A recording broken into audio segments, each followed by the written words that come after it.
अस्सलाम वालेकुम।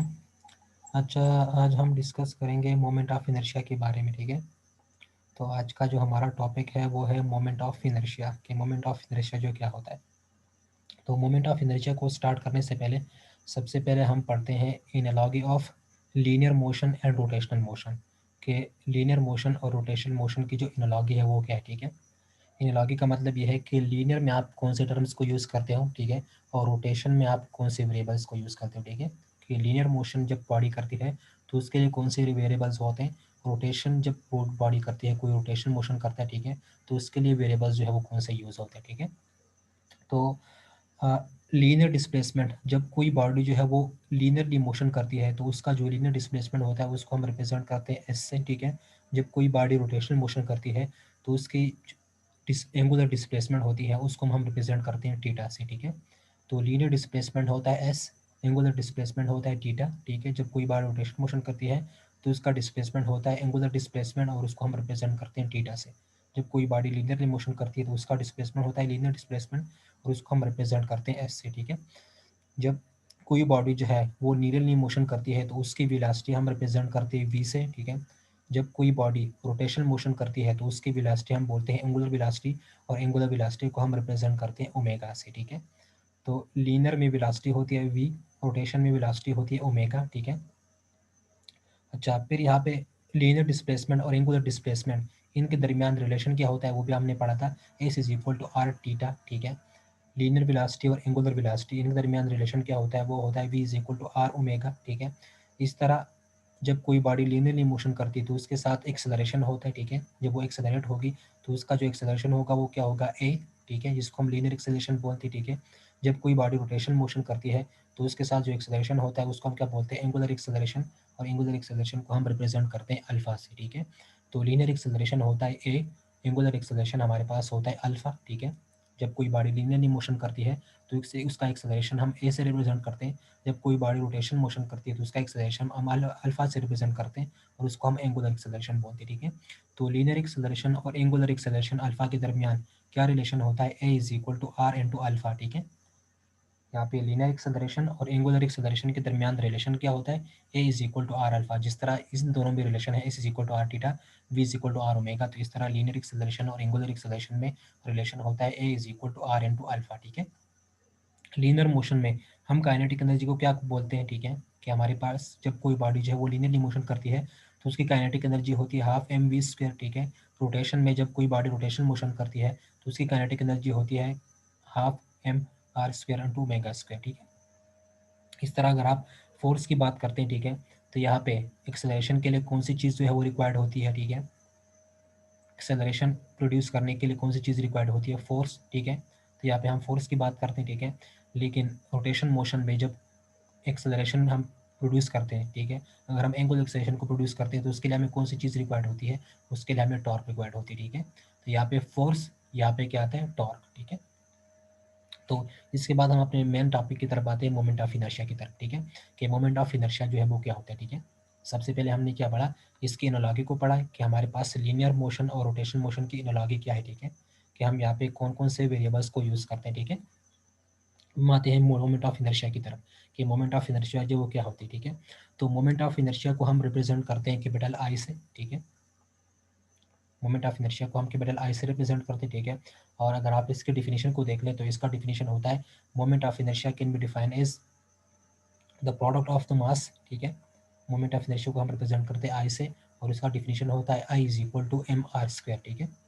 तो मोमेंट ऑफ इनर्शिया होता है आई और इसको हम लिखते हैं एम आर स्क्वायर के इक्वल, ठीक है। तो यहाँ पे इसका मतलब क्या है, इसका डिफिनेशन क्या है, इसको हम डिफाइन किस तरह से करेंगे।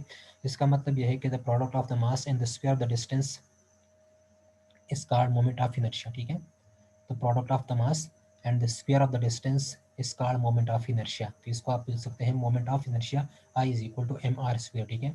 तो हम इसके कंसेप्ट को समझते हैं कि इसका कंसेप्ट क्या है, ठीक है। और ये I is equal to M are square ये आया कहाँ से, ठीक है।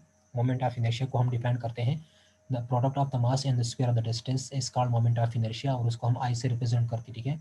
अब हमने ये देखना है कि हमारे पास ये डिफिनेशन आई कहाँ से, ठीक है, I is equal to M are square, ठीक है। तो इसके लिए हम क्या करते हैं, हम सपोज कर लेते हैं कि लेट सपोज हमारे पास यहाँ पे एक एक्सिस ऑफ रोटेशन है, ठीक है। ये हमारे पास एक एक्सिस ऑफ रोटेशन है, ठीक है। जो रोटेट कर रहा है, ठीक है, जिस पे बॉडी जो है वो रोटेट हो रही है, तो इसको हम क्या बोलते हैं, ये हमारे पास एक एक्सिस ऑफ रोटेशन है और वो इस डायरेक्शन में रोटेट हो रहा है, ठीक है।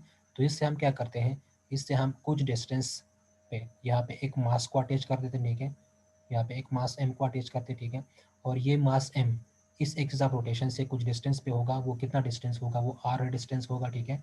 और उसमें आपने ये बात याद रखनी है, मोमेंट ऑफ इनर्शिया में आप हमेशा हमेशा ये बात याद रखनी है, ठीक है, कि मोमेंट ऑफ इनर्शिया को आप तभी डिफाइन कर सकते हो कि आपके पास ये जो डिस्टेंस हो या ये मास हो, ठीक है, ये इस एक्सिस ऑफ रोटेशन से परपेंडिकुलर डिस्टेंस पे हो, ठीक है।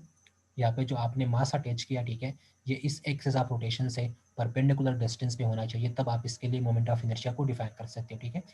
अगर आप ये यहाँ पे ये मास जो है ये इस पे परपेंडिकुलर डिस्टेंस पे नहीं है, तो उसके लिए आप मोमेंट ऑफ इनर्शिया को डिफाइन नहीं कर सकते, उसके लिए मोमेंट ऑफ इनर्शिया 0 होगी, ठीक है। तो हम क्या करते हैं कि हमारे पास यहाँ पे एक एक्सिस ऑफ रोटेशन है, ये एक्सिस ऑफ रोटेशन जो है वो रोटेट हो रहा है, ठीक है। इस एक्सिस ऑफ रोटेशन से हम r डिस्टेंस पे एक मास m को यहाँ पे अटैच कर देते, ठीक है, और ये मास m इस एक्सिस ऑफ रोटेशन से क्या होगा, हमेशा परपेंडिकुलर डिस्टेंस पे होगा, ठीक है। तो r डिस्टेंस पे हमने एक मास यहाँ पे कंसिडर की, ठीक है। फिर हम क्या करते हैं, इस मास m पे हम क्या करते हैं, एक फोर्स एक्सर्ट कर देते हैं यहाँ से, ठीक है। तो आप जब इस मास m पे फोर्स एक्सर्ट करोगे तो इस मास में m में क्या प्रोड्यूस हो जाएगा, आपको पता होगा कि according to Newton second law, ठीक है, कि आप जब किसी बॉडी पे फोर्स एक्सर्ट करते हो, ठीक है, तो उस बॉडी में उस डायरेक्शन में एक्सेलरेशन प्रोड्यूस हो जाती है जिस डायरेक्शन में आपने फोर्स एक्सर्ट की, ठीक है। तो आप जब इस डायरेक्शन में इस पे फोर्स एक्सर्ट करोगे इस मास पे, तो इस डायरेक्शन में एक्सेलरेशन प्रोड्यूस हो जाएगी a, ठीक है। तो यहाँ पे आप देख लें, यहाँ पे हम न्यूटन्स का लॉ यूज़ कर सकते हैं, न्यूटन्स लॉ क्या है, F is equal to ma, ठीक है।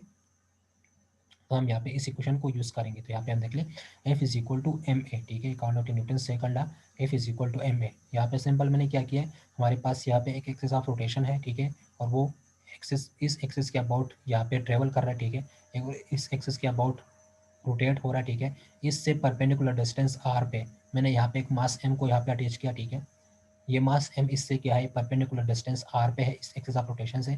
फिर मैंने क्या किया, इस पे फोर्स एक्सर्ट की इस डायरेक्शन में, ठीक है। जब आप इस पे फोर्स एक्सर्ट करोगे, ठीक है, तो इस मास में के साथ कुछ एक्सेलरेशन आ जाएगा, ठीक है, और एक्सेलरेशन का डायरेक्शन क्या होता है, फोर्स के डायरेक्शन में, तो इसके साथ इस डायरेक्शन में एक्सेलरेशन आ जाएगी, ठीक है। तो इसको हम लिख सकते हैं, इस फोर्स को F is equal to ma, ठीक है, क्योंकि यहाँ पे मास है और यहाँ पे एक्सेलरेशन भी आ गई, तो इसको हम लिख सकते हैं F is equal to ma, ठीक है। तो यहाँ पे हमारे पास आ जाएगा F is equal to ma, ठीक है। फिर इसके बाद हम क्या करते हैं, हम बोथ साइड से अगर r को मल्टीप्लाई करेंगे, ठीक है, बोथ साइड से r को मल्टीप्लाई करेंगे तो ये क्या हो जाएगा, R F is equal to M A R, ठीक है। बोथ साइड से r को मल्टीप्लाई करेंगे इस इक्वेशन को, f is equal to M A, तो ये हो जाएगा R F is equal to M A R, ठीक है। फिर यहाँ पे आप देख ले ए यहाँ पे क्या है, लीनियर एक्सेलरेशन, ठीक है। तो आपको मैंने क्या कहा था कि लीनियर एक्सेलरेशन और एंगुलर एक्सेलरेशन इन दोनों के दरमियान रिलेशन क्या होता है, जिस तरह लीनियर वेलोसिटी और एंगुलर वेलोसिटी के दरमियान रिलेशन होता है v is equal to are omega, तो लीनियर एक्सेलरेशन और एंगुलर एक्सेलरेशन अल्फा के दरमियान रिलेशन होता है a is equal to R alpha, ठीक है। इसका मतलब ये है कि a is equal to R alpha, ठीक है। तो हमारे पास रिलेशन क्या है, a is equal to R into alpha, ठीक है। अल्फा यहाँ पे क्या है, एंगुलर एक्सेलरेशन, और a यहाँ पे क्या है, लीनियर एक्सेलरेशन। तो हमारे पास क्या होता है, a is equal to R into alpha, ठीक है। तो इन दोनों के दरमियान रिलेशन होता है। तो यहाँ पे आप देख लिया, आपके पास यहाँ पे आ रहा है लीनियर एक्सेलरेशन a, ठीक है। तो लीनियर एक्सेलरेशन a किसके इक्वल होता है, लीनियर एक्सेलरेशन a इक्वल होता है आर अल्फा के, ठीक है। तो यहाँ पे हम क्या कर देंगे, हम यहाँ पे इस a की जगह आर अल्फा पुट कर देंगे, ठीक है। तो हमारे पास ये हो जाएगा m R alpha into R, ठीक है। यहाँ पे मैंने सिंपल क्या किया, इस a की जगह मैंने ये पुट कर दिया, ठीक है, a is equal to R alpha, ठीक है। यहाँ पे a की जगह आर अल्फा आ जाएगा, तो ये हो जाएगा m R alpha into R, ठीक है। अच्छा, तो हमारे पास क्या हो जाएगा, यहाँ पे हमारे पास आएगा R F is equal to, ये क्वेश्चन हमारे पास आएगा R F is equal to, यहाँ पे ए की जगह आर अल्फा, तो यहाँ पे क्या आ जाएगा, R F is equal to M R alpha into R, ठीक है। तो यहाँ पे आप देख ले, आर एफ यहाँ पे आ रहा है, तो आर एफ क्या होता है, आपको पता होगा कि टॉर्क क्या होता है।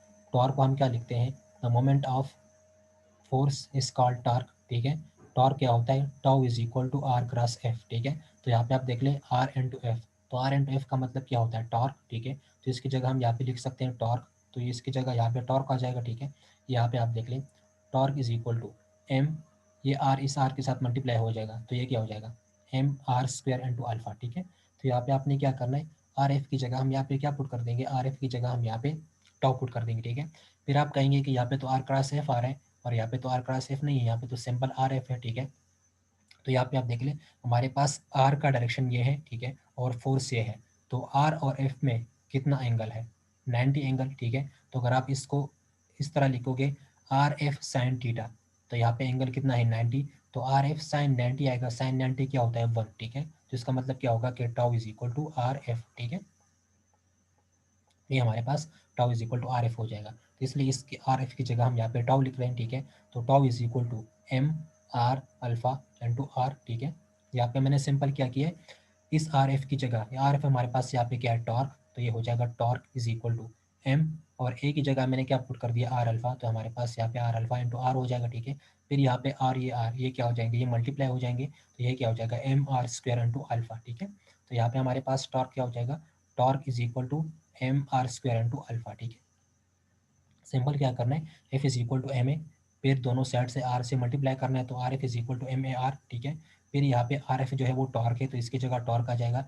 ए की जगह हम यहाँ पे आर अल्फा पुट कर देंगे, तो M R alpha into R, ठीक है। इसको इसके साथ मल्टीप्लाई करेंगे तो ये आर स्क्वायर हो जाएगा। तो हमारे पास यहाँ पे आएगा torque is equal to M are square into alpha, ठीक है। तो हमारे पास यहाँ पे tau is equal to M are square into alpha आ जाएगा, ठीक है। अच्छा, फिर आप यहाँ पे देख लें कि हमारे पास लीनियर में हमारे पास एक एक्सेलरेशन के लिए कौन सी चीज़ रिस्पॉन्सिबल होती है? फोर्स, ठीक है। और फोर्स को हम क्या बोलते हैं? F is equal to M A, ठीक है। फोर्स क्या होता है? F is equal to M A, ठीक है। और यहाँ पे आप देख लें, अगर आप इस F is equal to M A और इस इक्वेशन को कंपेयर करेंगे, तो यहाँ पे आप देख लें, यहाँ पे फोर्स, तो यहाँ पे क्या आ रहा है? टॉर्क, ठीक है। यहाँ पे लीनियर एक्सेलरेशन, तो यहाँ पे क्या है? Angular acceleration. तो आपको मैंने क्या कहा था कि लीनियर में हम फोर्स की बात करते हैं, लीनियर एक्सेलरेशन के लिए फोर्स रिस्पॉन्सिबल होता है, तो एंगुलर एक्सेलरेशन अल्फा के लिए क्या रिस्पॉन्सिबल होता है? टॉर्क, ठीक है। तो यहाँ पे आप देख लें, फोर्स की जगह टॉर्क, ठीक है, एक्सेलरेशन की जगह लीनियर एक्सेलरेशन की जगह एंगुलर एक्सेलरेशन। तो यहाँ पे आप देख लें, आपको मैंने क्या कहा था कि लीनियर में हमारे पास लीनियर एक्सेलरेशन होता है, रोटेशन में हमारे पास एंगुलर एक्सेलरेशन होता है, ठीक है। तो यहाँ पे ए की जगह अल्फा आ रहा है, ठीक है, एफ की जगह टॉर्क आ रहा है, ठीक है। फिर यहाँ पे मास एम, तो यहाँ पे इस मास एम की जगह आप यहाँ पे देख ले, यहाँ पे क्या आ रहा है? एम आर स्क्वायर, ठीक है। और ये एम आर स्क्वायर क्या होता है? एम आर स्क्वायर होता है मोमेंट ऑफ इनर्शिया आई, ठीक है। तो एम आर स्क्वायर को हम कैसा लिखते हैं? मोमेंट ऑफ इनर्शिया आई लिखते हैं, ठीक है।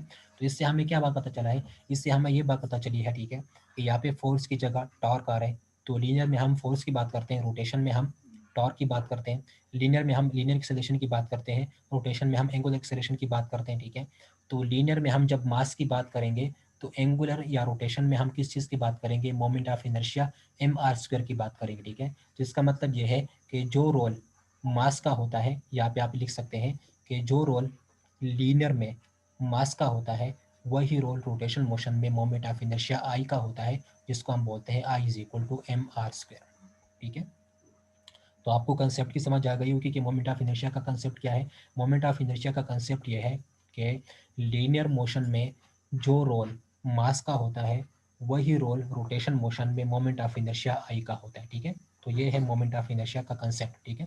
जिस तरह यहाँ पे लीनियर डिस्प्लेसमेंट एस, तो यहाँ पे थीटा, यहाँ पे वी, तो यहाँ पे ओमेगा, यहाँ पे ए, यहाँ पे अल्फा, ठीक है। तो इस तरह यहाँ पे मास होगा, तो यहाँ पे क्या होगा? मोमेंट ऑफ इनर्शिया आई, ठीक है। तो जो रोल लीनियर मोशन में मास का होता है, वही रोल मोमेंट ऑफ इनर्शिया का होता है मोमेंट रोटेशन मोशन में, ठीक है। लीनियर मोशन में जो रोल मास का होता है, रोटेशन मोशन में वही role moment of inertia I का होता है, ठीक है। वो कैसे? यहाँ पे आप देख लें, F is equal to M A, tau is equal to M are square into alpha, ठीक है। तो अगर हम इस इक्वेशन और इस इक्वेशन को कंपेयर करेंगे, तो यहाँ पे आप देख लें फोर्स, तो लीनियर में फोर्स रिस्पॉन्सिबल होता है, रोटेशन में टॉर्क रिस्पॉन्सिबल होता है, ये आपको पता है। लीनियर में लीनियर एक्सेलरेशन रिस्पॉन्सिबल होता है, रोटेशन में alpha angular acceleration alpha responsible होता है, ठीक है। तो इसकी जगह तो ये आ गई, ठीक है, इसकी जगह ये आ गया, ठीक है। तो एम की जगह यहाँ पे क्या आ रहा है? M are square. M are square यहाँ पे क्या होता है? मोमेंट ऑफ इनर्शिया, और इसको हम आई से रिप्रेजेंट करते हैं, ठीक है। तो इसका मतलब ये है कि लीनियर में जो रोल मास का होता है, रोटेशन मोशन में वही role moment of inertia I का होगा, ठीक है। तो इसलिए हम यहाँ पे लिखते हैं टाउ इज इक्वल टू, और यहाँ पे एम आर स्क्वायर यहाँ पे क्या है? Moment of inertia. तो इसकी जगह हम क्या लिख सकते हैं? Tau is equal to moment of inertia M are square. तो मोमेंट ऑफ इनर्शिया है, मोमेंट एम आर स्क्वायर क्या होता है? Moment of inertia. तो इसकी जगह हम क्या लिख लेंगे? आई, ठीक है। और ये हो जाएगा अल्फा, ठीक है। तो हमारे पास टॉर्क जो है वो क्या हो जाएगी? Torque is equal to I into alpha, ठीक है। तो हमारे पास यहाँ पे जो टॉर्क आएगी वो क्या होगी, tau is equal to I into alpha, ठीक है। तो यहाँ पे आप देख लीजिए ये कंसेप्ट आपको समझ आ गया हो, ठीक है। यहाँ पे मैंने सिंपल यही चीज़ की है, ठीक है। For F is equal to M A और I is equal to M are square.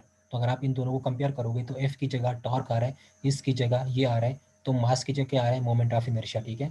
तो जो रोल मोमेंट ऑफ मास का होता है लीनियर मोशन में, वही रोल मोमेंट ऑफ इनर्शिया का होता है रोटेशनल मोशन में, ठीक है। तो यहाँ पे आप देख लें, एफ की जगह टॉर्क, ए की जगह लीनियर एक्सेलरेशन, ठीक है। तो एम की जगह एम आर स्क्वायर, ठीक है। तो M is equal to M are square, ठीक है। एम आर स्क्वायर यहाँ पे क्या होता है, मोमेंट ऑफ इनर्शिया, ठीक है। तो हम यहाँ पे मोमेंट ऑफ इनर्शिया यहाँ पे लिखते हैं, ठीक है। इसका मतलब ये है कि जो रोल मोमेंट ऑफ इनर्शिया, जो रोल मास का होता है लीनियर मोशन में, वही रोल मोमेंट ऑफ इनर्शिया का होता है एंगुलर मोशन में, ठीक है।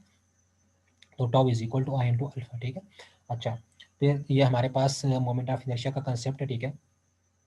फिर अगर हमारे पास एक एक्सिस ऑफ रोटेशन हो, ठीक है, और उस एक्सिस ऑफ रोटेशन से बहुत सारे मासेस जो है वो अटैचेड हो, ठीक है, मतलब सिस्टम ऑफ पार्टिकल हो, ठीक है। एक मास यहाँ पे अटैच है, ठीक है, दूसरा मास यहाँ पे अटैच है, ठीक है, और थर्ड मास जो है वो यहाँ पे अटैच है, ठीक है।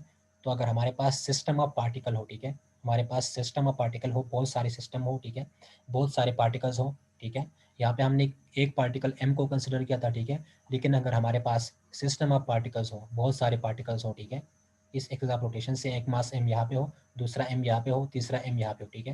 तो इसका मोमेंट ऑफ इनर्शिया किस तरह से हम फाइंड करेंगे, तो ये बात याद रखें कि मोमेंट ऑफ इनर्शिया जो है ये एक स्केलर क्वांटिटी है, तो इसको हम सिंपली ऐड कर सकते हैं, ठीक है। मोमेंट ऑफ इनर्शिया एक स्केलर क्वांटिटी होती है, इसलिए इसको हम सिंपली ऐड कर सकते हैं, ठीक है। तो अगर आपने सिस्टम ऑफ पार्टिकल्स के लिए मोमेंट ऑफ इनर्शिया को फाइंड करना है तो आप क्या करोगे कि लेट्स सपोज हमारे पास ये एक्सिस ऑफ रोटेशन है, इस एक्सिस ऑफ रोटेशन से मास m1 यहाँ पे है, यहाँ पे मास m2 है, यहाँ पे मास m3 है, ठीक है। तो ये क्या होगा, ये सिस्टम ऑफ पार्टिकल्स होगा, ठीक है, क्योंकि यहाँ पे बहुत सारे पार्टिकल्स हैं, इसको हम क्या बोलेंगे, सिस्टम ऑफ पार्टिकल्स, ठीक है। तो सिस्टम ऑफ पार्टिकल्स के लिए मोमेंट ऑफ इनर्शिया किस तरह निकालेंगे, सिंपली इसका मोमेंट ऑफ इनर्शिया निकालेंगे, इसका मोमेंट ऑफ इनर्शिया निकालेंगे और इसका मोमेंट ऑफ इनर्शिया निकालेंगे, ठीक है। और इन तीनों को सम कर देंगे तो हमें टोटल मोमेंट ऑफ इनर्शिया मिल जाएगा इस सिस्टम का, ठीक है। किस तरह, क्यों हम करते हैं, क्योंकि मोमेंट ऑफ इनर्शिया जो है वो स्केलर क्वांटिटी है, इसको हम सिंपली ऐड कर सकते हैं, ठीक है। तो हम क्या करेंगे, यहाँ पे ये हमारे पास एक्सिस ऑफ रोटेशन है, ठीक है। इस एक्सिस ऑफ रोटेशन से मास m यहाँ पे है r1 डिस्टेंस पे, ठीक है।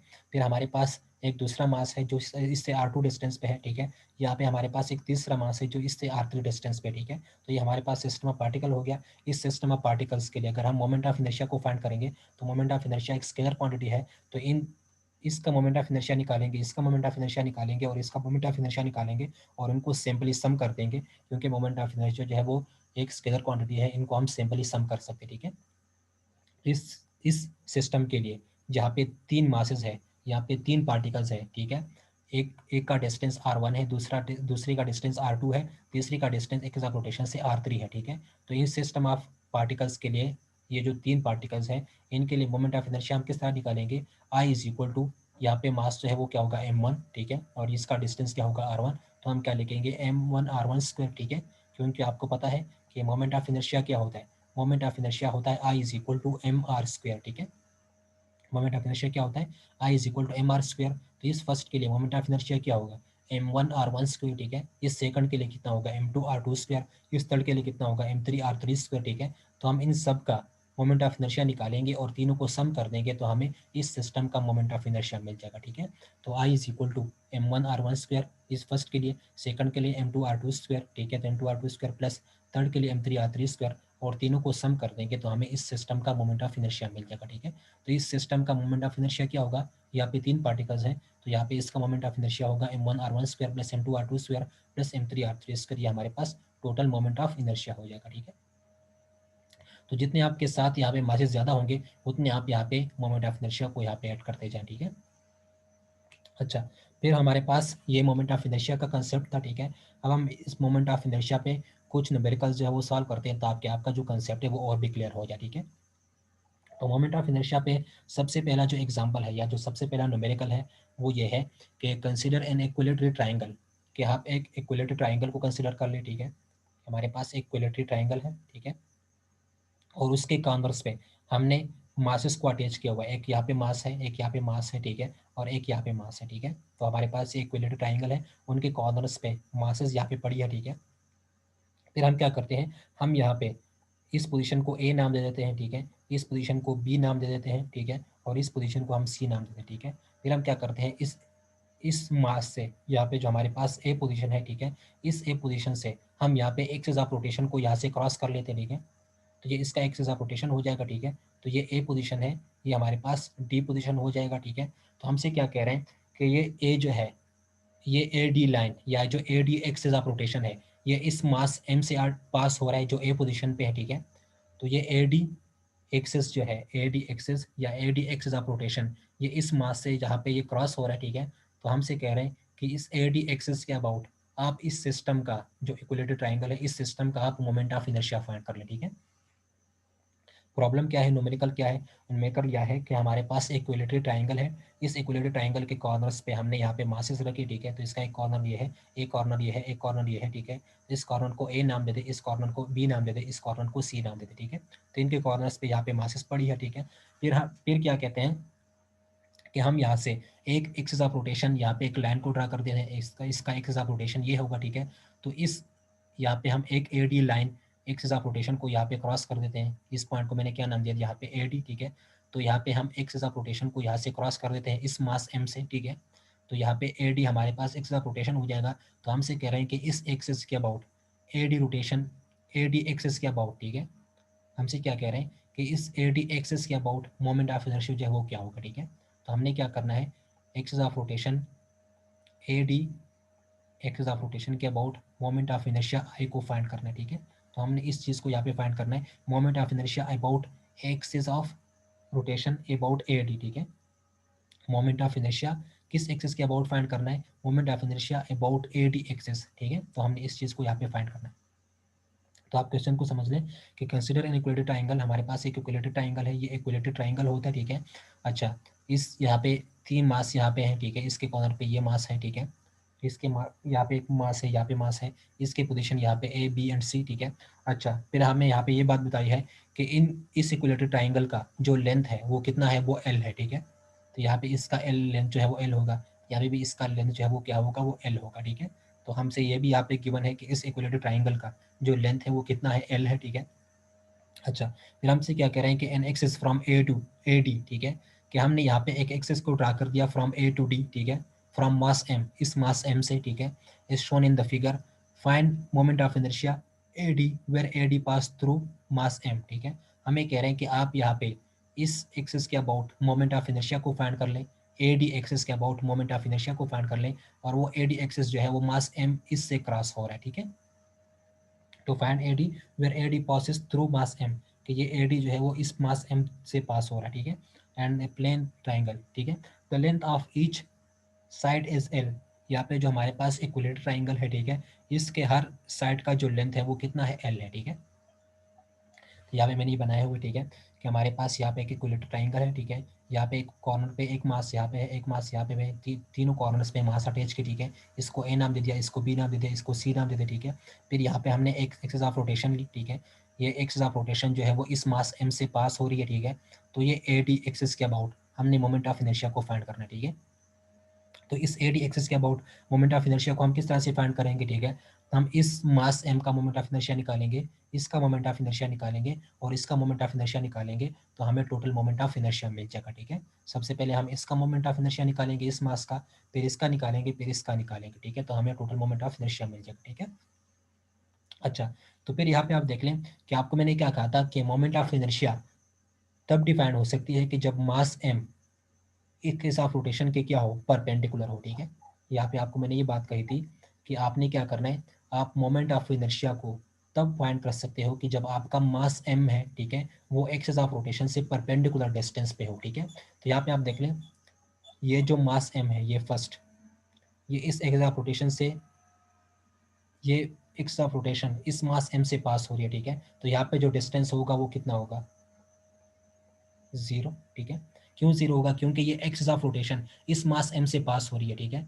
तो इस मास एम का इस एक्सिस ऑफ रोटेशन से कोई डिस्टेंस नहीं है, ठीक है। तो इस एक्सिस ऑफ रोटेशन और इस मास एम के दरमियान डिस्टेंस कितना होगा, 0, ठीक है। तो यहाँ पे r 0 हो जाएगा, ठीक है। फिर अगर हम इस मास की बात करते हैं, ठीक है, तो यहाँ पे ये मास जो है ये इस एक्सिस ऑफ रोटेशन से यहाँ पे आप देख ली परपेंडिकुलर डिस्टेंस पे है, ठीक है।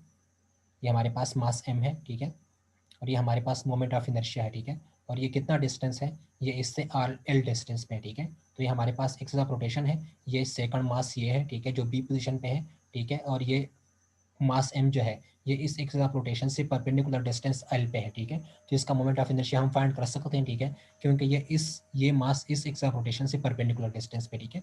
लेकिन अगर आप इस थर्ड मास को देखते हैं तो ये थर्ड मास इस एक्सिस ऑफ रोटेशन से किस तरह से किस पोजीशन पे परपेंडिकुलर होगा, तो यहाँ पे आप देख लें ये मास m इस एक्सिस ऑफ रोटेशन से इस पॉइंट पे परपेंडिकुलर डिस्टेंस पे होगा, ठीक है, इस पॉइंट पे। यहाँ पे आप देख लें इन दोनों के दरमियान परपेंडिकुलर डिस्टेंस क्या है, ये, ठीक है।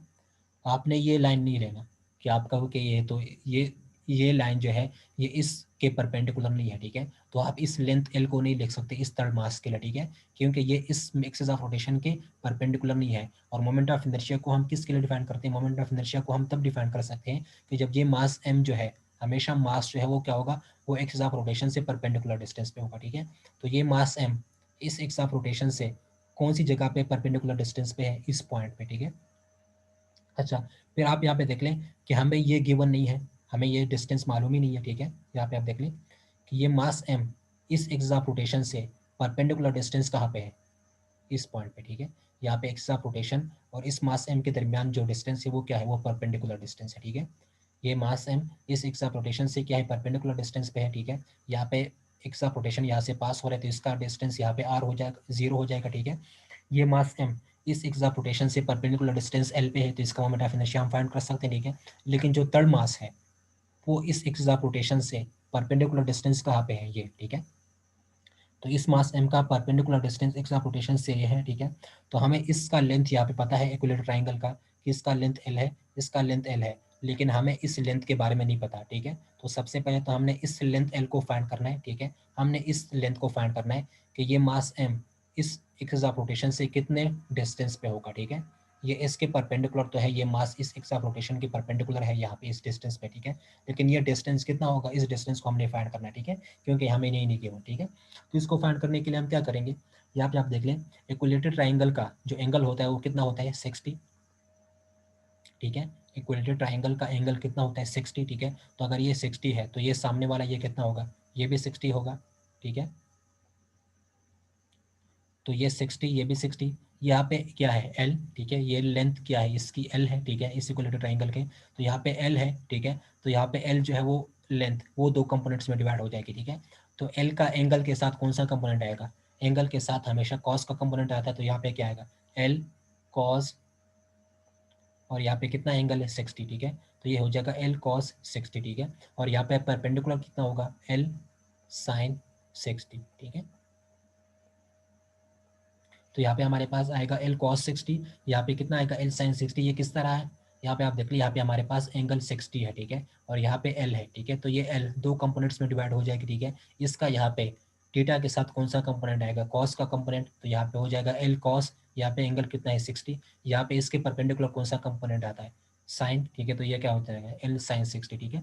तो हमने क्या करना है, हमने इस डिस्टेंस को फाइंड करना है, ठीक है, इस एल कॉस थीटा को फाइंड करना है, ठीक है। तो यहाँ पे आप देख ले एल कॉस 60, तो कॉस 60 की वैल्यू क्या होती है, कॉस 60 की वैल्यू होती है 1/2, ठीक है।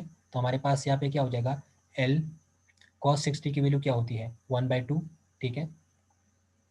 तो एल तो अपनी जगह पे आएगा, एल कॉस 60 की वैल्यू क्या होती है, 1/2, तो हमारे पास क्या हो जाएगा, एल डिवाइडेड बाई 2, ठीक है। तो इसका मतलब ये है कि ये मास एम इस एक्सिस ऑफ रोटेशन से कितने डिस्टेंस पे होगा, एल डिवाइडेड बाई 2 डिस्टेंस पे होगा, ठीक है। तो यहाँ पे आप देख लें ये मास m इस एक्सिस ऑफ रोटेशन से कितने डिस्टेंस पे है, l डिवाइडेड बाई 2 डिस्टेंस पे है, ठीक है।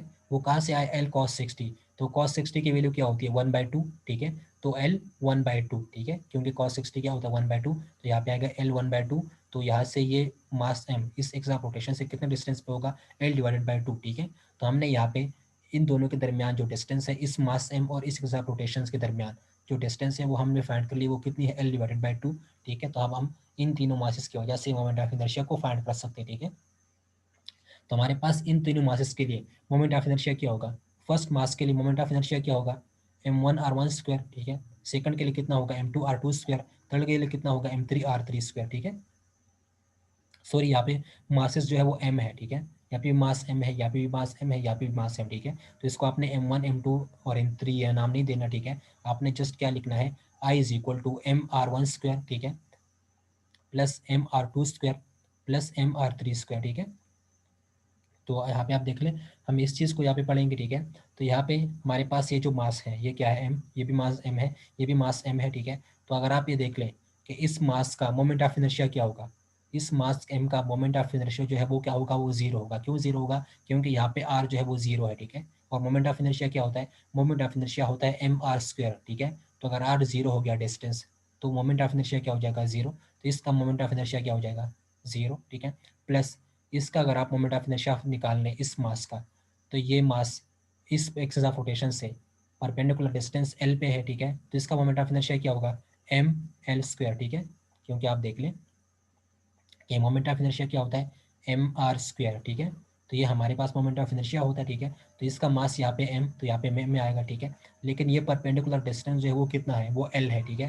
तो यहाँ पे आर की जगह क्या आएगा, एल। तो इसका मोमेंट ऑफ इनर्शिया क्या हो जाएगा, एम एल स्क्वायर, ठीक है। तो यहाँ पे एम एल स्क्वायर प्लस इसका मोमेंट ऑफ इनर्शिया इस थर्ड मास का, तो इसका मोमेंट ऑफ इनर्शिया कितना होगा, ये मास इस एक्सिस ऑफ रोटेशन से कितने डिस्टेंस पे है, एल डिवाइडेड बाई टू, ठीक है। तो ये कितना हो जाएगा, एम, एम तो अपनी जगह पे आएगा आर, तो आर की जगह यहाँ पे क्या आएगा, L divide by two into whole square, ठीक है। तो यहाँ पे आप देख लें M L divide by two into whole square, तो इसका अगर आप स्क्वायर करेंगे तो क्या हो जाएगा, M L square divide by four, ठीक है। तो हमारे पास ये हो जाएगा M L square plus M L square divide by four, ठीक है। अगर आप इनको सम करेंगे या इसका एलसीएम लेंगे तो ये हमारे पास क्या हो जाएगा, five M L square divide by four, ठीक है। तो इस इक्विलेटरल ट्राइंगल का जो मोमेंट ऑफ इनर्शिया होगा वो कितना होगा, I is equal to five divide by four N two M L square, ठीक है। ये हमारे पास इस इक्विलेटरल ट्राइंगल का मोमेंट ऑफ इनर्शिया हो जाएगा। ये मोमेंट ऑफ इनर्शिया हमने किस तरह निकाला, इस फर्स्ट पास का मोमेंट ऑफ इनर्शिया क्या होगा, जीरो, ठीक है, क्योंकि यहाँ पे डिस्टेंस आर जो है वो जीरो है। इस सेकंड मास का मोमेंट ऑफ इनर्शिया क्या होगा, एम एल स्क्वायर। क्यों एम एल स्क्वायर होगा, क्योंकि यहाँ पे इसका मास एम है और ये इससे इस एक्सिस से कितने डिस्टेंस पे है, एल डिस्टेंस है, ठीक है। तो यहाँ पे इसका मोमेंट ऑफ इनर्शिया क्या हो जाएगा, एम एल स्क्वायर, ठीक है। तो यहाँ पे एम एल स्क्वायर प्लस इस थर्ड मास का मोमेंट ऑफ इनर्शिया क्या होगा, ये मास इस एक्सिस ऑफ रोटेशन से कितने डिस्टेंस पे है, एल डिवाइडेड बाई टू, ठीक है। और इसका मास क्या है, एम, तो ये क्या हो जाएगा, एम और आर की जगह यहाँ पे एल डिवाइड बाई टू, ठीक है। तो M L divide by two into whole square, ठीक है। तो यहाँ पे आएगा एम, एम तो अपनी जगह पे आएगा क्योंकि मास है, और आर की जगह यहाँ पे, तो ये इसके इससे कितने डिस्टेंस में है, एल डिवाइडेड बाई टू, तो आर की जगह यहाँ पे क्या आएगा, एल डिवाइड बाई टू और यहाँ पे स्क्वायर, ठीक है। तो इसका स्क्वायर करेंगे तो M L square divide by four, इसका एलसीएम लेंगे और फिर दोनों को सम करेंगे तो हमारे पास क्या आ जाएगा, five M L square divide by four. तो ये हमारे पास मोमेंट ऑफ इनर्शिया हो जाएगा, ठीक है। तो ये था हमारे पास फर्स्ट एग्जांपल, ठीक है। इसके बाद हम यहाँ पे सेकंड एग्जांपल को पढ़ते हैं, ठीक है। तो सेकंड एग्जांपल हमारे पास क्या है, सेकंड एग्जांपल हमारे पास ये है कि हमारे पास यहाँ पे एक एक्सिस ऑफ रोटेशन है ये, ठीक है। इस एक्सिस ऑफ रोटेशन से एक मास जो है जिसका मास 2 kg है, ठीक है, वो इस एक्सिस ऑफ रोटेशन से 2 मीटर के डिस्टेंस पे, ठीक है। फिर हमारे पास एक दूसरा मास है जिसका वेट जो है वो क्या है, वो 4 kg है, ठीक है। और वो इस एक्सिस ऑफ रोटेशन से 3 मीटर डिस्टेंस पे, ठीक है। फिर हमारे पास यहाँ पे थर्ड मास है, ठीक है, जिसका मास 6 kg है, ठीक है। और ये इस एक्सिस ऑफ रोटेशन से 4 मीटर डिस्टेंस पे, ठीक है। फिर हमारे पास यहाँ पे एक फोर्थ मास है जिसका मास 8 kg है और वो इस एक्सिस ऑफ रोटेशन से 6 मीटर पे, ठीक है। तो हमसे कह रहे हैं कि इन सब मासेस का आप मोमेंट ऑफ इनर्शिया फाइंड कर ले इस एक्सिस के अबाउट, ठीक है। क्वेश्चन क्या है कि हमारे पास एक एक्सिस ऑफ रोटेशन है, ठीक है। इस एक्सिस ऑफ रोटेशन से 2 मीटर डिस्टेंस पे एक मास है जिसका मास 2 kg है, ठीक है। फिर हमारे पास एक सेकंड मास है जिसका 4 kg मास है, ठीक है। क्या करना है कि हमारे पास एक एक्सिस ऑफ रोटेशन है, ठीक है। इस एक्सिस ऑफ रोटेशन से 2 मीटर डिस्टेंस पे एक बॉडी है जिसका मास 2 kg है, ठीक है। फिर एक एक्सिस ऑफ रोटेशन से एक दूसरी बॉडी जो है वो 3 मीटर डिस्टेंस पे है जिसका जिस बॉडी का जो बॉडी उसका वेट जो है वो क्या है, वो 4 kg है, ठीक है। फिर हमारे पास एक थर्ड मास है, ठीक है, जिसका मास जो है वो क्या है, 6 kg है और वो इस एक्सिस ऑफ रोटेशन से 4 मीटर डिस्टेंस पे, ठीक है। फिर हमारे पास यहाँ पे एक फोर्थ पार्टिकल है जिसका मास 8 kg है और वो इस एक्सिस ऑफ रोटेशन से 6 मीटर डिस्टेंस पे, ठीक है। तो क्या है, हमारे पास एक एक्सिस ऑफ रोटेशन है, इस एक्सिस ऑफ रोटेशन से एक पार्टिकल जो है जिसका मास 2 kg है वो 2 मीटर डिस्टेंस पे है, ठीक है। फिर हमारे पास एक दूसरा पार्टिकल है जिसका मास 4 kg है, वो इस एक्सिस ऑफ रोटेशन से 3 मीटर डिस्टेंस पे, ठीक है। फिर हमारे पास एक थर्ड पार्टिकल है जिसका मास 6 kg है, वो इस एक्सिस ऑफ रोटेशन से 4 मीटर डिस्टेंस पे है। फिर हमारे पास एक फोर्थ पार्टिकल है जिसका मास 8 kg है और वो इस एक्सिस ऑफ रोटेशन से 6 मीटर डिस्टेंस पे, ठीक है। तो इन इन सब का हमने क्या करना है, इन सब का हमने मोमेंट ऑफ इनर्शिया को निकालना है, ठीक है। तो मोमेंट ऑफ इनर्शिया हमारे पास एक स्केलर क्वांटिटी है, तो हम क्या करेंगे, हम इसका मोमेंट ऑफ इनर्शिया निकालेंगे, इसका निकालेंगे, इसका निकालेंगे, इसका निकालेंगे और फिर सबको सम कर लेंगे, तो हमें इस टोटल सिस्टम का मोमेंट ऑफ इनर्शिया मिल जाएगा। ठीक है, तो हम क्या करेंगे, I is equal to m1 square m1 r1 square plus m2 r2 square plus m3 r3 square plus m4 r square. ठीक है, तो यहाँ पे आपके पास जितने पार्टिकल्स जो है वो ज़्यादा होते जाएंगे, उतना आपने उसका मोमेंट ऑफ इनर्शिया यहाँ पे सम करना है। ठीक है, तो यहाँ पे हमारे पास कितने पार्टिकल्स हैं, कितनी बॉडीज है यहाँ पे, 4, 1, 2, 3 एंड 4। ठीक है, तो यहाँ पे हमारे पास 4 पार्टिकल्स हैं। ठीक है, तो यहाँ पे हम कितना कितना लेंगे, मोमेंट ऑफ इनर्शिया 4 कर लेंगे। ठीक है, तो m1 square plus m1 square m1 r1 square plus m2 r2 square plus m3 r3 square plus m4 r4 square. ठीक है, हमारे पास ये हो जाएगा मोमेंट ऑफ इनर्शिया। ठीक है, अच्छा, फिर इस फर्स्ट का मोमेंट ऑफ इनर्शिया कितना होगा, यहाँ पे आप देख लीजिए, इसका मास कितना है 2, तो मास की जगह यहाँ पे 2 आएगा। इसका डिस्टेंस कितना है 2, तो यहाँ पे 2 स्क्वायर प्लस इस सेकंड का, इसका मास कितना है 4, तो यहाँ पे 4, इसका डिस्टेंस कितना है 3, तो यहाँ पे 3 स्क्वायर प्लस मास की जगह यहाँ पे 6, तो यहाँ पे 6 r3, तो यहाँ कितने डिस्टेंस पे 4, तो इस 4 का स्क्वायर प्लस m4, तो m4 यहाँ पे क्या है 8 और r4, तो r4 यहाँ पे क्या है 6, तो 6 का स्क्वायर। ठीक है, तो यहाँ पे आपने सिंपल क्या करना है, इस मास की जगह यहाँ पे ये मास पुट करना है। ठीक है, इस r1 की जगह ये पुट करना है, तो इसका स्क्वायर होता है r1 का स्क्वायर। ठीक है, प्लस 4m की जगह ये। ठीक है, फिर इसकी जगह ये। ठीक है, तो आपने यहाँ पे ये सिंपल ये करना। ठीक है, जैसे बाद आपने सिंपल कैलकुलेशन करनी है, 2 का स्क्वायर लेंगे तो 4 हो जाएगा, 3 का स्क्वायर लेंगे तो 9 हो जाएगा, 4 का स्क्वायर लेंगे तो 16 हो जाएगा, 6 का स्क्वायर लेंगे तो 36 हो जाएगा। ठीक है, तो हमारे पास ये आ जाएगी, फिर इनको मल्टीप्लाई करेंगे और फिर इन दोनों को सम, इन सबको सम करेंगे, तो हमारे पास जो मोमेंट ऑफ इनर्शिया आएगी वो कितनी होगी, 428 किलोग्राम पर किलोग्राम मीटर स्क्वायर। ठीक है, तो मोमेंट ऑफ इनर्शिया का जो यूनिट होता है वो क्या होता है, किलोग्राम मीटर स्क्वायर। ठीक है, तो हमारे पास मोमेंट ऑफ इनर्शिया क्या हो जाएगी, इस सिस्टम के लिए हमारे पास मोमेंट ऑफ इनर्शिया होगी I is equal to 428 kilogram metre square. ठीक है, तो यहाँ पे किलोग्राम मीटर स्क्वायर जो है क्या है, मोमेंट ऑफ इनर्शिया का यूनिट है। ठीक है, मोमेंट ऑफ इनर्शिया का यूनिट किस तरह से निकालेंगे, यहाँ पे आप देख लें, मोमेंट ऑफ इनर्शिया क्या होती है, I is equal to M are square. ठीक है, तो यहाँ पे m क्या है, मास, मास का यूनिट क्या होता है, किलोग्राम। ठीक है, आर यहाँ पे क्या है, डिस्टेंस, तो डिस्टेंस का यूनिट क्या होता है, मीटर, तो यहाँ पे क्या है, स्क्वायर, तो ये क्या हो जाएगा, मीटर स्क्वायर। ठीक है, तो मोमेंट ऑफ इनर्शिया का यूनिट क्या होगा, किलोग्राम मीटर स्क्वायर। ठीक है, तो ये प्रॉब्लम ये आपको समझ आ गई होगी न्यूमेरिकल।